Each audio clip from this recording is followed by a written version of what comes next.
Hey there, subscribe to my channel, and also press this bell icon so you never miss any new updates, cause whenever we upload new video you will get a notification on your phone. Part 1. You'll hear two university students planning a computer programming lesson. First, you have some time to look at questions 1 to 4.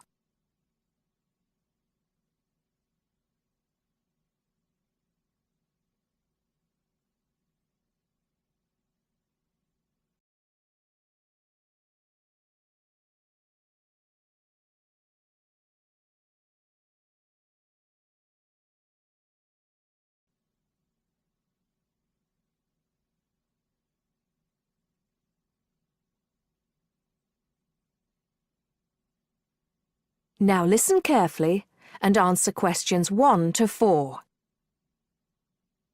Hi, Hardeep. Is now a good time for us to plan that computer programming lesson we've been assigned? Hey, Don. I was just thinking about that, actually. Yes, let's get it out of the way now, shall we? I've got the instructions here. So, it says, design a 45-minute lesson for a class of 16 teenagers where they learn how to write a simple computer program in BASIC. Now, I know, of course, that BASIC is the computer language people used to use back in the 1980s when they wrote programs on microcomputers, but I'm not sure I feel very comfortable teaching anyone about it. Well, I did a bit of research yesterday and found out quite a few things, so I think we'll be okay. Great. So, what do you have in mind? Well, I think we should presume that none of the kids will know anything about BASIC. So why don't we start with a short multiple-choice quiz? It could focus on things like what BASIC is, what the letters stand for, when people used it, things like that. That sounds good. I guess it shouldn't take long. Just the first 5 minutes of the lesson, something like that. I don't think we should make the students do it on their own, though. That'd make it too much like a test. Shall we let them do it in twos so they can discuss their choices? Yes, good idea. Then we'll go through the answers with them as a whole group. Good. What next? Well, I've had an idea for the program they could write. I'll tell you about that in a minute. I think the key thing is, though, that before they actually sit at their computers, and I think we should presume that they're doing this lesson in a computer room, they make a flow chart of what they want the program to do. That's usually the best way to start writing a program. This flow chart will show all the different stages of the computer program, right? Exactly. It's probably best if the teacher stands at the board and everyone works on that together. Yes, otherwise they'll all come up with different flow charts and it'll get confusing. Precisely. I imagine making the flow chart will take about 15 to 20 minutes. Then they use that to write their computer program. Well, actually, I think there's a stage before that. You see, the flow chart will be in English. They're going to need to be taught a few basic commands so they can write their computer program. Now I'm getting out of my depth. What kind of thing would that be? Well, for example, when you want text to appear on the screen, the command is print in capital letters, followed by the text you want to appear in double inverted commas. Oh, yes. I think I've seen that before. Right. So they'll need to be taught 5 or 6 commands before they use them to write their program. Okay, so how shall we do that? With the teacher talking to the whole class again? Well, we could, but it might be more fun to make it more like a competition, where there are a few teams competing against each other. Each team has maybe 4 or 5 people in it, and they have to do some kind of matching task. You know, they match the command print with to make text appear on the screen, something like that. That sounds good. Teenagers love competing with each other. Exactly. And then, for the final part of the lesson, they use their flowchart and the commands they've learned to produce the program. Let's presume, shall we, that there are 8 computers in the room, so that's 2 students for each computer. That sounds reasonable. So, tell me more about your idea for the computer program they're going to write. Before you hear the rest of the conversation, you have some time to look at questions 5 to 10.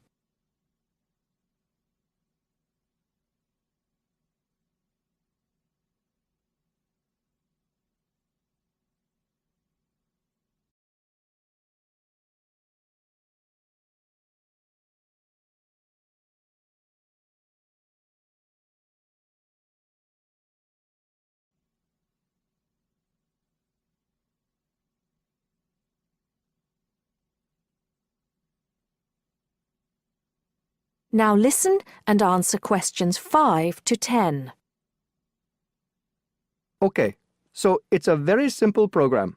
I've actually written it down here so we can go through it together. Okay, so the first line says 10 CLS. What on earth does that mean? Well, every line of a basic computer program starts with a number. They usually go up in tens, so the first line is 10, the second 20, and so on. And CLS is the command we use in BASIC to clear the screen. Oh, I see. So that's just telling the computer to start with a blank screen. Exactly. Then we move on to the next line. So this one says 20, print, guess a number between 1 and 10. Right, I see. That appears on the screen. It's not that difficult, is it, when you get the hang of it? Let's see if I can work out the next one. 30, input I. Oh, not sure about that. Well, all that's saying is that the person playing types in a number. Input is the basic command for type in, and I just means any number you like. Oh, okay. Then what happens next depends on what the number is. So we've got 40 if I is less than 1, or if I is greater than 10. Then print. Bad choice. Right, so if they type, say, 0 or 11, that appears on the screen. Exactly. And then this next line takes them back to where it asks them to type in a number between 1 and 10. That's line 50. I see. And line 60 says, if I equals 6, then print. Correct. Ah, okay. So if they've typed 6, they've got it right. And if they haven't typed 6, which is the next line, then try again comes up on the screen, and that takes them back to where they choose another number. It's clever. Well done. That is the end of part 1. You now have half a minute to check your answers.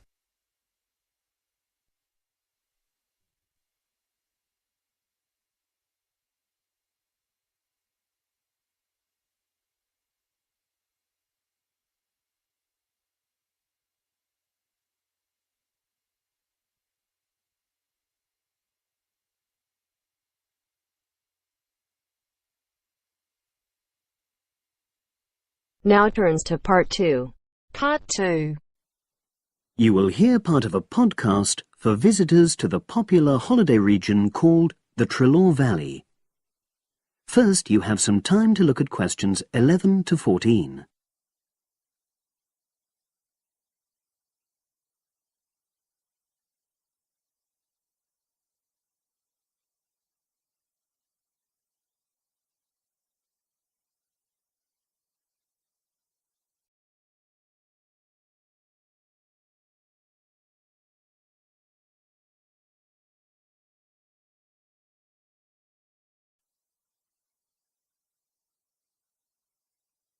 Now listen and answer questions 11 to 14. The valley and estuary of the River Trelaw forms an unspoilt, beautiful landscape, rich in both wildlife and sites of historic interest. There are many ways to explore the area, and public transport links are good. It is possible to leave your car behind and travel by boat, train, or bus, with just short walks in between stops. The Trelaw Valley Passenger Ferry runs between villages along the river estuary and provides a link with a train station at Barry, which is about 10 minutes' walk from the riverside village of Calton. In the past, the river was the main form of transport in the area, and as in the past, today's ferry service operates according to nature. The river estuary is tidal, and so the ferry timetable differs from day to day, according to the times and height of the tide. The ferry is also seasonal, normally running between April and September, depending on the weather. A timetable for the whole year can be downloaded from the internet by visiting www.trelorferry.co.uk. If you just want to sit and relax and enjoy the lovely scenery, you can take a river cruise to Calton and back from the nearby city of Plymouth. In the past, steamships brought early tourists along the same route.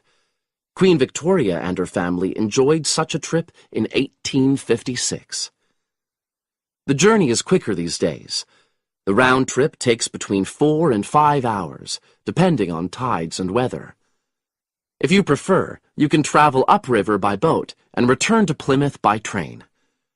All cruise boats and trains have wheelchair access. For more information and for departure times, ring Plymouth Boat Cruises on 017-528-23104. Trains run several times a day throughout the year between Calton and Plymouth, with various stops in between. They are used by both local commuters and tourists who want to enjoy the beautiful scenery. The highlight of the journey is crossing the river on the stunning viaduct, which was built at the beginning of the 20th century and towers 120 feet over the water. It is unnecessary to book, and tickets can be bought on the train. For information about fares and timetables, contact National Rail Enquiries by phone or online. The bus service in the Trelor Valley now connects all train stations and villages in the area.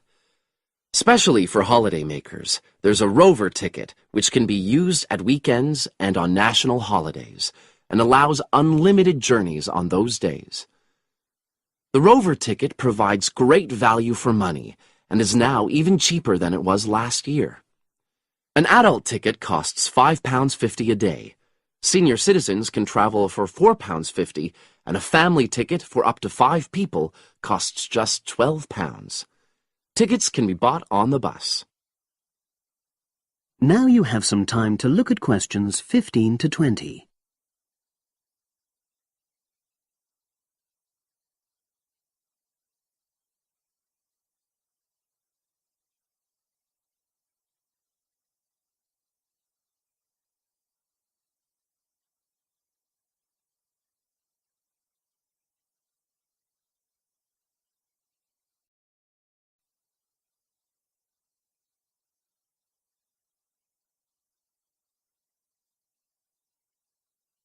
Now listen and answer questions 15 to 20. At the center of the Trelor Estuary area is the historic riverside village of Calton. The main road comes into the village from the south, and for those of you who are arriving by bus, it turns left just before the bridge and stops in the lay-by on the left-hand side. From there, it's just a short walk to Calton's various attractions. If you're arriving by car, you have to leave it in the main car park. Go over the bridge and take the first turning on the right. Then go on until you come to the end of that road. It's the only place to park in Calton, but there's no charge. If you're interested in local history, there's a museum in Calton with farming, fishing, and household implements from the late 19th century. As you come in from the south, cross the river and go straight on the same road until you reach the end. Also, on the subject of history, you can go and see the old mill, which has recently been renovated and put back into use. Turn left before you come to the bridge. Then go straight on and then take the first turning on the right. This leads straight there. If you're interested in arts and crafts, there's a potter's studio where you can watch the artist at work. After crossing the bridge, turn left, and it's the second building on the left. Finally, when you feel in need of refreshments, there's a cafe opposite the old boathouse and a picnic area near the mill. That is the end of part 2. You now have half a minute to check your answers.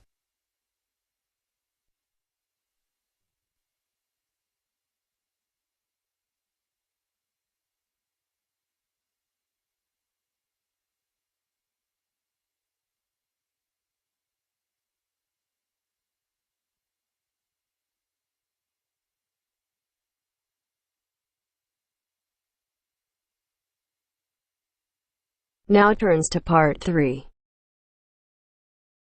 Part 3. Richard Murray, a zoologist and popular TV personality, has been giving a talk on endangered species of wildlife to members of the Young Conservationists Association in a small town in the south of England. Listen to the extract from the discussion he had with 2 of the young people after his talk. First, you have some time to look at questions 21 to 25.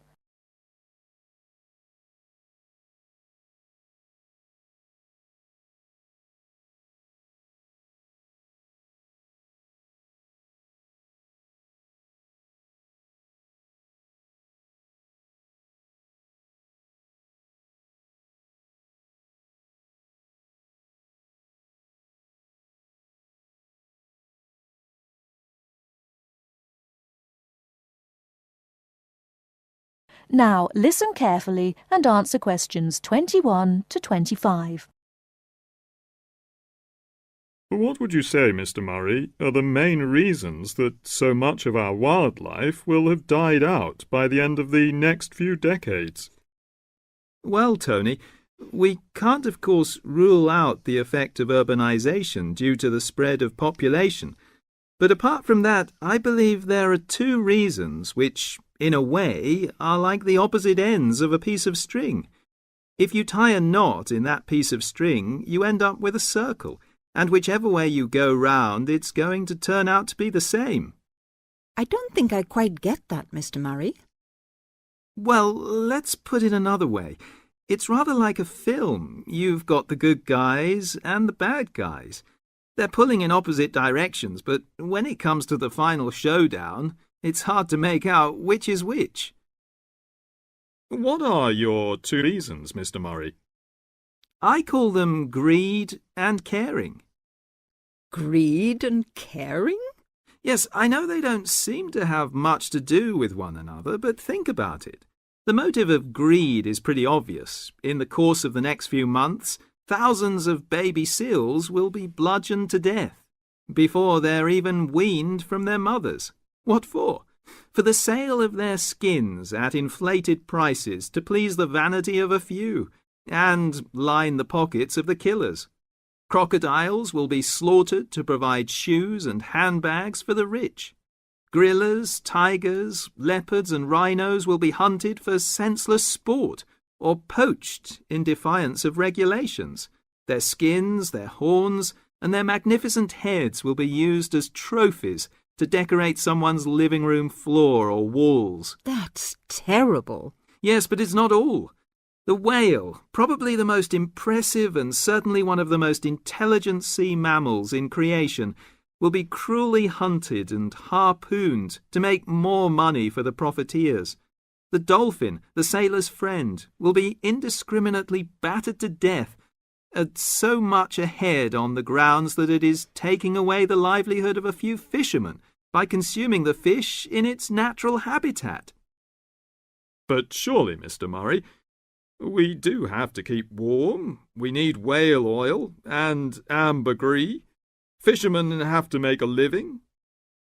Part of what you say is true, of course, Tony, but we shall have to enforce far stricter controls if future generations are not to find themselves in a world devoid of wildlife as we know it. Well, I see what you mean about fur coats and crocodile handbags, Mr. Murray, but I don't understand what you mean by caring. That can't be bad, surely. I mean, I thought we were supposed to be living in a caring society. Well, so we do, in a way. The trouble is, there are so many well-intentioned people who start out with the best possible motives of trying to protect or immunize us from this, that, or the other in the most effective way, at the quickest possible rate. But in their enthusiasm, they lose sight of the long-term consequences. It's only very gradually that the danger to other forms of life, including humans, comes out. Not to say leaks out. And by that time it'll probably be too late to do much about it. Take insecticides, for instance. But Before you hear the rest of the talk, you have some time to look at questions 26 to 30.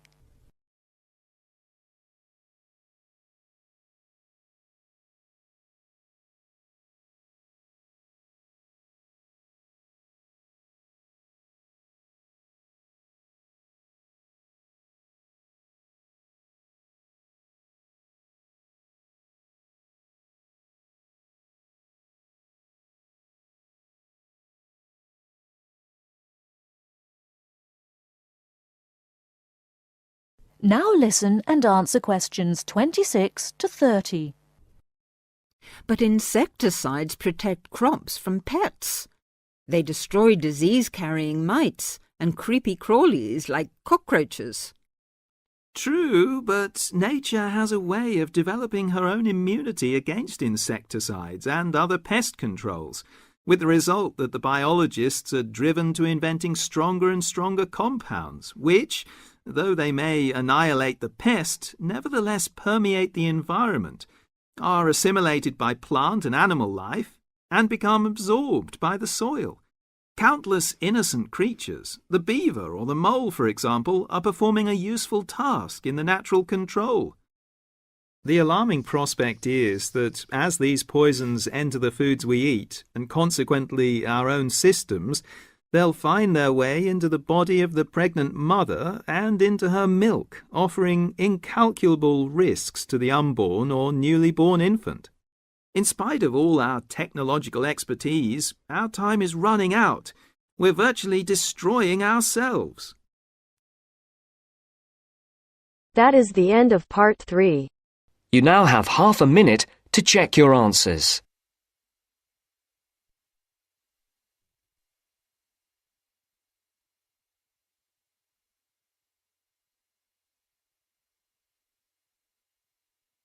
Now turns to part 4. Part 4. You will hear part of a lecture on wildlife. Listen carefully and answer questions 31 to 40.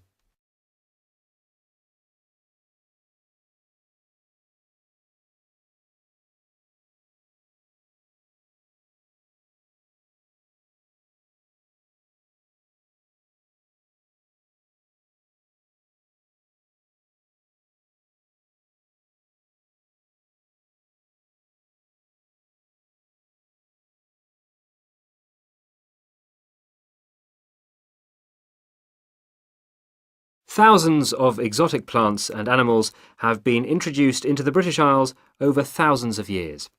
These newcomers compete with native species for resources and can also cause major changes in the wildlife and in the habitats of our countryside. The problem is not just British, of course, but global, and it has been going on for centuries. One good example of this I'd like to mention today is the European starling. The starling to us in the UK is a fairly ordinary little bird, about 12 inches long. In flight, it appears to be black or grey with tiny white spots, so it's a very ordinary-looking, almost dirty-looking bird. It nests in trees and buildings and can be found in the country and in towns. It travels in large flocks, leaving the nests in the morning and returning in the early evening. It feeds on insects and fruit. Its native range includes the British Isles and Finland, but it is also found in most of Europe and parts of Asia and Africa. In the British Isles and Finland, however, it has suffered a huge decline, and in these countries there is an effort to conserve the species. It is a different story in some of the places where it has been introduced. For example, the population in the USA is estimated at 170 million birds. Also, they are becoming a big problem in Australia and New Zealand. Starlings, as I have said, nest in trees, and it has been found that they are more aggressive than native species, native that is to Australia and New Zealand, when they are looking for nesting places. They therefore compete with native species for nests, and also they drive those species away from nests. So, this nest-building activity causes harm to native species, but also they are a nuisance to humans. They gather in large flocks of thousands of birds and feed together on commercial crops. This causes great financial damage to farmers. And they also make a mess, both in the town and the countryside. There is also the problem that starlings may carry diseases which affect both humans and other animals, although this has not been really confirmed and we are waiting for more work to be done on this. The question arises, what are we to do about foreign species which not only do damage to native species but interfere with human activity?